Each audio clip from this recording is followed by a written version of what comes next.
Gregorius Ronald Tanur seolah tak henti membuat geger. Belum juga hilang diingatan akan aksi sadisnya melindas pacarnya sendiri dengan mobil, publik dihebohkan dengan vonis hakim yang membebaskan Ronald atas aksi sadisnya tersebut. Benar-benar di luar nalar. Pria berusia 32 tahun itu melenyapkan nyawa dengan cara sadis, namun dinyatakan tidak bersalah di pengadilan dan langsung menghirup udara bebas. Publik kecewa. Celotehan di berbagai saluran media berhamburan. Mereka menganggap itu sebagai hari berkabung bagi penegakan hukum di Indonesia. Keprihatinan berkumandang, sekaligus dukungan agar kejaksaan melakukan upaya kasasi. Persis 12 hari setelah keputusan pengadilan itu, Kejaksaan Negeri Surabaya resmi menyatakan kasasi. MA kemudian membatalkan putusan Pengadilan Negeri Surabaya dan menjebloskan Ronald ke penjara. Selain itu, untuk membuka tabir kejanggalan, Komisi Yudisial juga tidak tinggal diam. Mereka menggelar investigasi terhadap kasus itu. Publik bahkan menyebut-nyebut ayah Ronald, Edward Tanur, yang merupakan anggota DPR telah melakukan intervensi hukum. Sebenarnya, seperti apakah kejahatan yang dilakukan Ronald Tanur? Bagaimanakah kejadian yang sesungguhnya? Fakta apakah yang disembunyikan Hakim Pengadilan Negeri Surabaya sehingga Ronald dibebaskan? Bagaimana pula hasil investigasi Komisi Yudisial? Akankah investigasi itu mampu membongkar persekongkolan para hakim? Penasaran bukan? Silakan klik like, subscribe, dan tanda lonceng terlebih dahulu agar Anda bisa nyaman menyimak kisah ini. Hari itu, Selasa 3 Oktober 2023 pukul 7 malam, kala Dini Sera Afrianti sedang bersantai, sebuah notifikasi pesan WhatsApp muncul di telepon selularnya. Perempuan berusia 29 tahun itu pun membuka telepon genggamnya.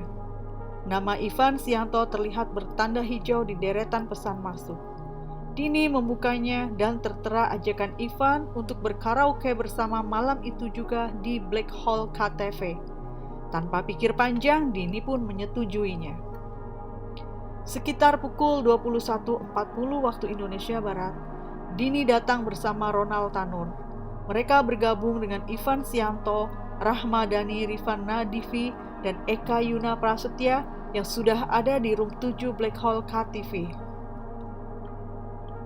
Selang setengah jam, Hidayati Bella Avista, yang biasa dipanggil Bella, juga bergabung dengan mereka di tempat karaoke yang berada di Landmark Mall, Jalan Maijen Jonosewojo, Surabaya itu.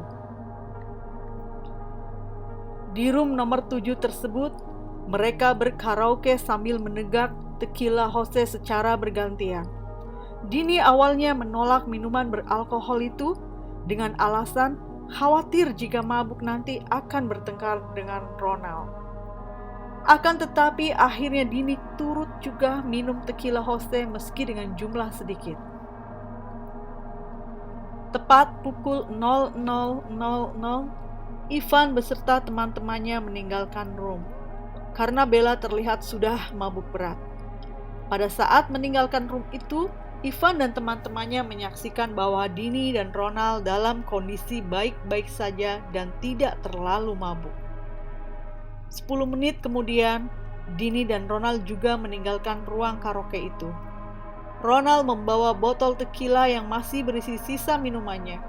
Mereka langsung menuju lift. Dari lift lantai 3 sampai ke lantai basement, Dini dan Ronald terlibat dalam percekcokan dan bertengkar sengit. Di dalam lift, Dini menampar Ronald dan ketika kembali akan memukul Ronald, Ronald menendang kaki kiri Dini, sehingga Dini terjatuh di dalam lift. Sejurus kemudian, Dini menarik baju Ronald, dan tarikan itu dibalas Ronald dengan pukulan botol tequila di bagian kepala Dini. Sesampainya di lantai basement, cekcok di antara keduanya membahas tentang siapa yang memukul duluan waktu berada di dalam lift. Mereka pun sepakat untuk memeriksa CCTV di dalam lift untuk memastikan hal tersebut. Mereka pun kembali ke Black Hole Cat TV menanyakan ke petugas karaoke tentang CCTV di dalam lift. Stephen Josefa yang sedang bertugas menjaga karaoke menjawab bahwa CCTV di dalam lift adalah kewenangan manajemen mall. Mereka pun kembali menuju basement dan langsung menuju ruangan manajemen mall. Namun, saat itu tidak ada orang dan ruangan dalam kondisi gelap. Menjumpai hal itu, Ronald kembali ke lantai 3 untuk minta penjelasan lagi ke petugas karaoke tentang CCTV di dalam lift. Sedangkan Dini menunggu di lantai basement dan menuju mobil Innova warna abu-abu milik Ronald sambil main handphone. Setelah dari lantai 3, Ronald pun kembali ke parkiran. Saat menuju mobilnya, ia melihat Dini sedang duduk selonjor di sebelah kiri mobil bagian pintu depan. Tanpa kata, Ronald langsung masuk ke mobil Innova di kursi pengemudi. Ia lalu bertanya kepada Dini, "Mau pulang atau tidak?" Karena tidak ada respon atau jawaban dari Dini, membuat Ronald semakin kesal dan emosi. Ia langsung menyalakan mesin dan menjalankan mobil ke arah kanan, dan itu disadari Ronald bahwa hal itu akan membuat tubuh Dini yang sedang bersandar di mobil sebelah kiri akan ikut bergerak mengikuti laju mobil. Namun, karena masih merasa emosi dan kesal sama Dini, Ronald tetap menjalankan mobilnya. Dan benar saja, Dini pun terseret sekitar 5 meter dan terlindas oleh roda kiri bagian belakang mobil. Ronald merasakan sesuatu terjadi pada mobilnya seperti menabrak gundukan tanah. Sehingga Ronald menghentikan mobilnya dan dari kaca spion tengah mobilnya, ia melihat korban Dini sudah tergeletak di tengah jalan area parkiran mobil. Meski demikian, Ronald membiarkan dan tidak menolong Dini. Tidak lama kemudian, ada mobil lain yang akan keluar terhalang oleh mobil Ronald. Ronald yang sempat turun kembali masuk mobil untuk memajukan mobil dan memarkirkannya. Fajar Fahrudin dan Imam Subekti yang hendak melintas pun akhirnya turun dari mobil dan mendatangi Dini. Imam mengambil gambar Dini dengan ponselnya. Kemudian ia menuju tempat karaoke untuk menanyakan tentang perempuan yang baru saja ia foto. Ronald yang menyaksikan itu pun keluar dari mobil dan turut mengambil gambar. Fajar spontan menanyakan, apakah Ronald kenal dengan perempuan yang tergeletak itu? Namun Ronald menjawabnya tidak kenal.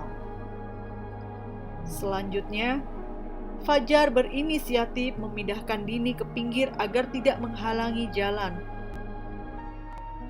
Selang beberapa menit, Imam dan Stephen Josefa datang. Petugas karaoke itu pun mengatakan bahwa perempuan yang tergeletak itu datang ke karaoke bersama dengan Ronald. Ronald pun tak bisa menggelak. Ia kemudian mengambil barang-barang milik Dini dan mengangkat Dini ditaruh di bagasi mobilnya. Ronald lalu mengendarai mobilnya meninggalkan parkiran Landmark. Ronald yang mengetahui Dini dalam keadaan sakit akibat terlindas oleh mobil, ternyata tidak langsung menolongnya untuk dibawa ke rumah sakit terdekat. Malah membawa Dini ke apartemen Orchard Tanglin tempat Dini berdomisili. Saat tiba di lobi apartemen, Ronald langsung mengambil kursi roda lalu menaruh Dini di kursi roda tersebut dan dititipkan ke petugas security. Petugas security bernama Muhammad Mustafa itu pun meminta identitas Ronald. Akan tetapi, Ronald menolak dan langsung pergi meninggalkan Dini yang tak sadarkan diri di atas kursi roda. Tak lama kemudian, datang saksi Retno Happy Purwanintias yang dikenal dengan Dini. Ia berinisiatif membawa Dini ke Rumah Sakit Nasional Hospital. Sesampainya di rumah sakit, Dr. Felicia Limantoro yang sedang bertugas di UGD Rumah Sakit Nasional Hospital itu pun langsung memeriksa Dini yang masih duduk di mobil. Sang dokter mendapati Dini sudah tidak bernafas lagi.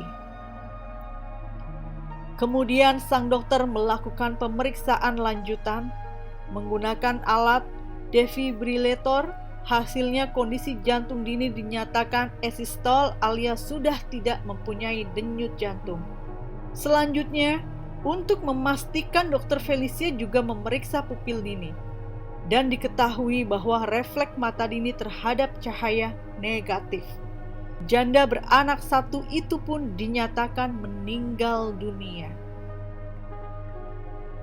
Dokter kemudian menyarankan agar Dini dibawa ke RSUD Dr. Sutomo untuk diautopsi, karena kematian Dini dianggap tidak wajar. Ronald kemudian ditangkap dan ditahan pada tanggal 5 Oktober 2023. Ia lalu menjalani sidang di Pengadilan Negeri Surabaya. Dalam persidangan, jaksa menuntut agar Ronald dijatuhi hukuman 12 tahun penjara dan harus membayar restitusi kepada ahli waris Dini sebesar 263,673 juta rupiah. Namun, dalam sidang pembacaan putusan pada 24 Juli 2024 di Pengadilan Negeri Surabaya, Majelis Hakim yang dipimpin oleh Erin Tuah Damanik menyatakan bahwa Ronald tidak terbukti bersalah dan memerintahkan Ronald dibebaskan dari tahanan segera setelah putusan dibacakan. Sontak putusan Pengadilan Negeri Surabaya itu membuat geger. Bagaimana bisa seorang yang telah melenyapkan nyawa dinyatakan tidak bersalah dan bebas? Ayah Ronald, Edward Tanur, yang bertugas sebagai anggota DPR pun disebut-sebut melakukan intervensi hukum. Publik Indonesia pun mendukung dan mendorong agar kejaksaan melakukan upaya kasasi. Juga meminta kepada Komisi Yudisial agar menyelidiki kejanggalan yang telah dipertontonkan oleh Hakim PN Surabaya tersebut.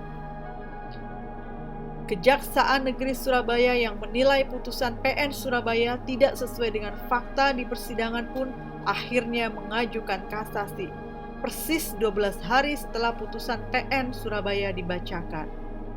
Di tingkat kasasi, Majelis Hakim menilai bahwa PN Surabaya dalam putusannya telah mengabaikan beberapa fakta penting. Fakta-fakta itu diantaranya bahwa Dini terlindas dan diseret secara sadar dan sengaja oleh Ronald. Unsur kesadaran dan kesengajaan itu diungkapkan Ronald di depan penyidik, namun diabaikan hakim di persidangan. Apalagi adegan itu diperkuat dengan bukti CCTV di parkiran.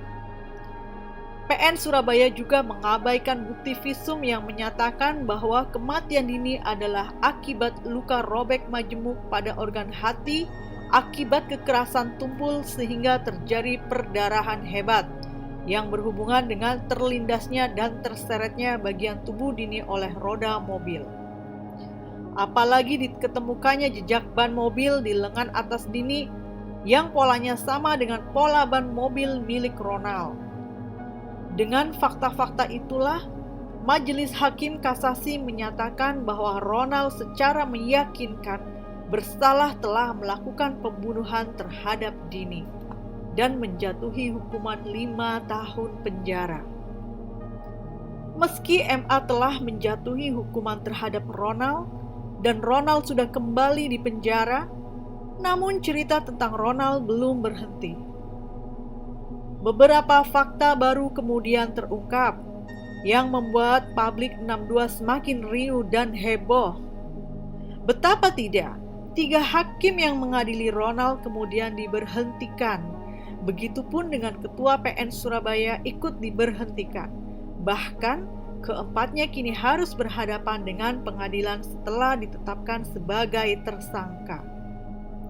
Tak hanya itu, Mayriska Wijaya, ibu kandung Ronald pun ditetapkan sebagai tersangka. Akankah ayah Ronald yang anggota DPR itu juga ditetapkan sebagai tersangka? Tidak menutup kemungkinan, begitu kata kejaksaan. Apa sebenarnya yang terjadi dengan para hakim PN Surabaya? Dan kenapa pula ibu kandung Ronald ditetapkan sebagai tersangka? Saksikan jawabannya di part 2 kisah mengenai Ronald Tanur ini di channel YouTube Prime Crimes.